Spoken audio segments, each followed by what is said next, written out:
नमस्कार, मैं हूं आपके साथ शाहीन अली और आप देख रहे हैं फसल क्रांति। तो आइए नजर डालते हैं आज के 10 बड़ी खबरों पर। स्वास्थ्य मंत्रालय के मुताबिक भारत में पिछले 24 घंटों के अंदर कोविड-19 के 2,40,842 नए मामले सामने आए। वहीं लगातार 2 दिनों तक 4,000 से अधिक मौतें सामने आने के बाद पिछले 24 घंटों में 3,741 मौतें दर्ज हुई। महाराष्ट्र के स्वास्थ्य मंत्री राजेश टोपे ने बताया है कि राज्य में अब तक 100 लोग ब्लैक फंगस की वजह से जान गंवा चुके हैं। उन्होंने कहा कि 21 मई को हमने इसी महामारी रोग अधिनियम के तहत अधिसूचित बीमारी घोषित किया है, जिससे ब्लैक फंगस के प्रत्येक मामले को स्वास्थ्य विभाग को रिपोर्ट करना अनिवार्य हो गया है। बहराइच के जरवल के CHC अधीक्षक डॉक्टर निखिल सिंह ने कहा है, हमारा स्वास्थ्य विभाग काम कर रहा है, लेकिन ग्रामीणों के बीच कुछ भ्रांतियां है कि कोविड-19 टीकाकरण के बाद लोगों की मौत हो जाती है। उन्होंने कहा, ग्रामीण जागरूक नहीं है, ये एक चुनौती है। टीम लोगों का टीका लगाने का प्रयास कर रही है।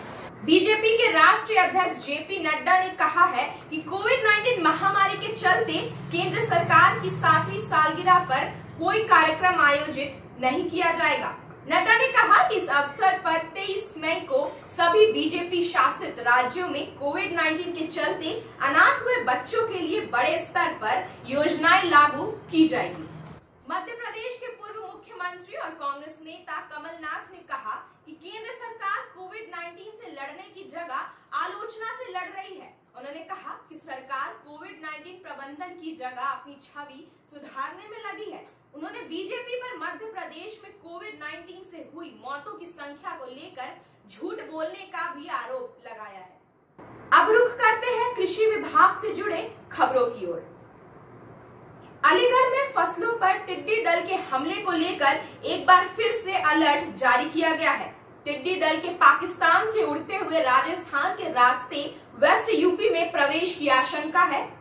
जैसलमेर में टिड्डी दल देखे जाने के बाद कृषि विभाग सक्रिय हो गया है। पिछले वर्ष कृषि विभाग के लिए टिड्डी दल सिरदर्द बन गया था। विभाग द्वारा किसानों को पहले से ही सतर्क रहने के लिए सचेत कर दिया गया है।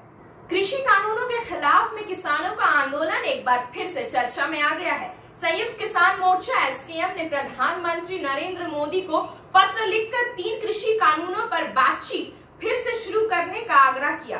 किसान पिछले साल नवंबर से दिल्ली की सीमाओं पर आंदोलन कर रहे हैं। किसानों और सरकार के बीच कई दौर की वार्ता हो चुकी है, लेकिन वे 3 कृषि कानूनों पर गतिरोध को तोड़ने में विफल रही है।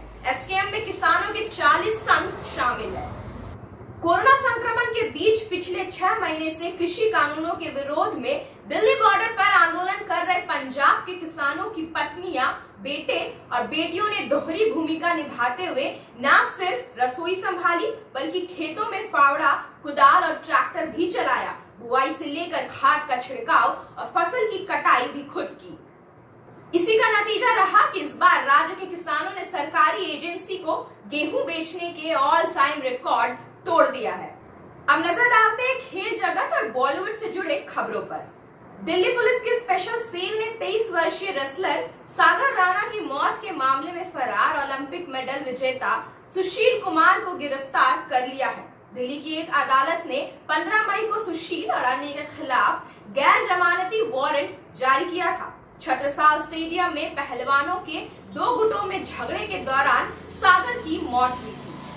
अंत में आपको बता दें कि कोविड-19 के कारण अपने पिता को खो चुकी एक्ट्रेस संभावना सेठ ने दिल्ली के एक अस्पताल का वीडियो शेयर किया है, जहां उनके पिता भर्ती थे। उन्होंने अस्पताल पर लापरवाही का आरोप लगाते हुए लिखा, इस वीडियो को रिकॉर्ड करने के 2 घंटे बाद मेरे पिता का निधन हो गया था। या यूं कहूं कि उनका मेडिकल मर्डर हुआ था।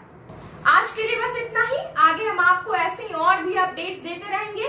तब तक के लिए बने रहिए हमारे साथ और देखते रहे फसल क्रांति। अब मुझे दीजिए इजाजत। धन्यवाद।